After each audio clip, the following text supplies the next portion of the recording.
Today, I want to talk about creatine and specifically in the context of brain health. So, this is one of my pet peeves lately. Obviously, I am interested in creatine. I've talked about it all the time on podcasts. I take creatine myself, and I think it's a super beneficial supplement.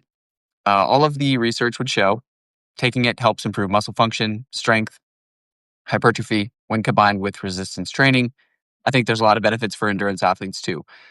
But there is this notion out in the health, wellness, biohacking space that creatine is some sort of nootropic or some sort of cognitive enhancer. Basically, it's gonna make you smarter. And I see this all the time, just floating around. People saying, "I took 20 grams of creatine or 10 grams of creatine, and I felt immediately better throughout the day. I was immediately smarter. My brain was working better." And I just feel like the research here has gotten so misconstrued.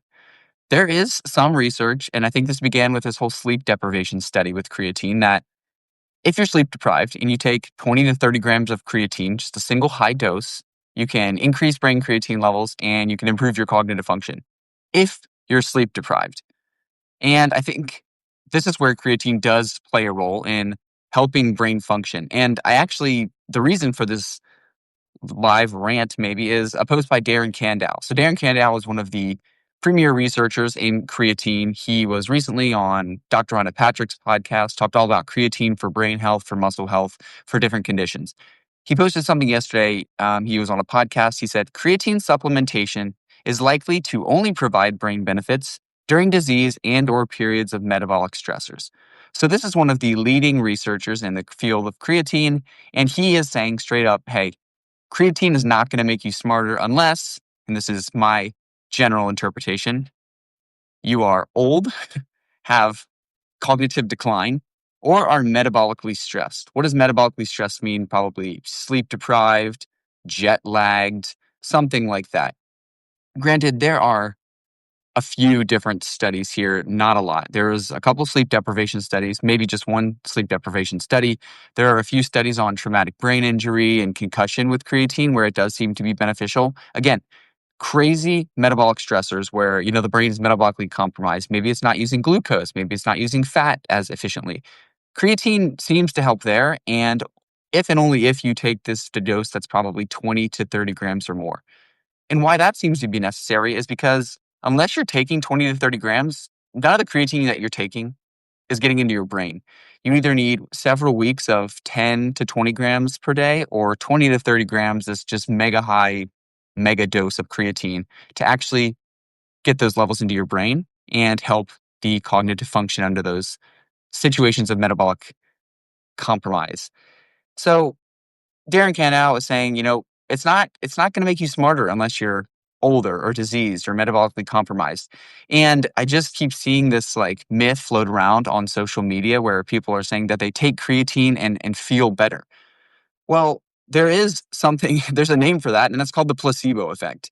If you're taking creatine, maybe 5 to 10 grams a day, and you're feeling smarter or feeling more alert afterwards, that's the placebo effect happening because it's literally not how creatine works.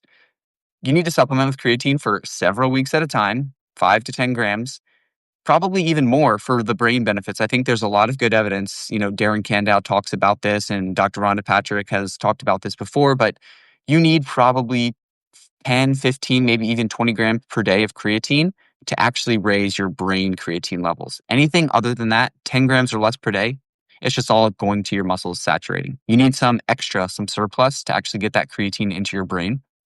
And so creatine doesn't work like caffeine, or it doesn't work like these short-term cognitive enhancing supplements where it's going to boost brain blood flow somehow or increase neurotransmitters that will make you smarter.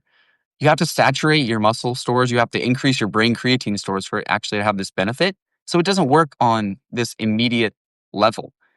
And it kind of reminds me of this post from a couple months ago where the golfer, I forget who the golfer was, so forgive me, but he was talking about how he overdosed on creatine or something like that. And I guess there could be a case for that if he was taking like 30 to 50 grams. But in general, it's not how creatine works. You have to take it for multiple weeks to months for your stores to become saturated, and then you'll probably have this benefit.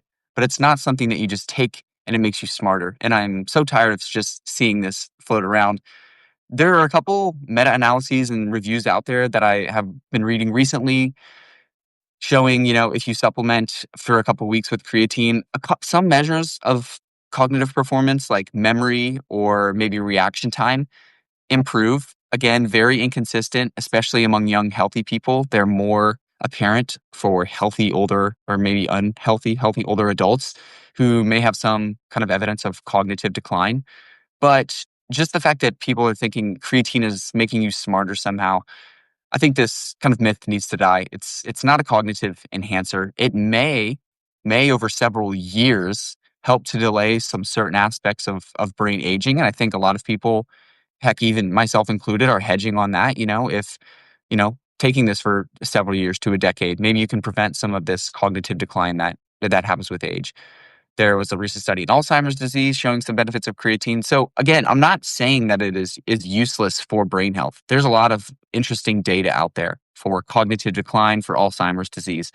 But if you're, 50 years and below, if you're healthy metabolically and cognitively, taking creatine is probably doing absolutely nothing for your brain. If you are completely sleep deprived or jet lagged and you do take that 20 to 30 gram dose, I think that there's could be a benefit there for sure. That's what that single study showed. And I would like to see more studies on that.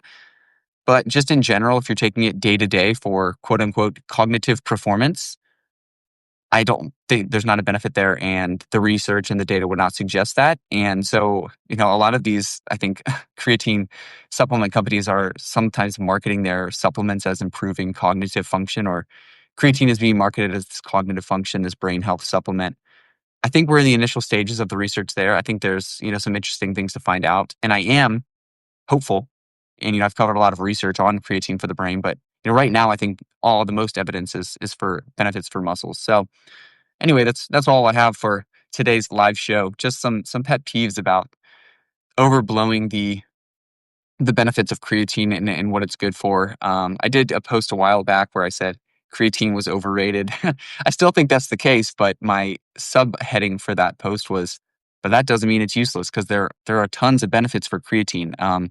They are small, but they're there, and I think it's such a low cost supplement that yeah, everybody could probably benefit in some way for taking it. But conclusion, creatine is not making you smarter. If you're seeing people saying that they're taking it and feeling this benefit like they just took, 3 cups of coffee or some sort of pre-workout stimulant, it's not really working like that. Sorry. So see you all tomorrow, maybe, for my other rant.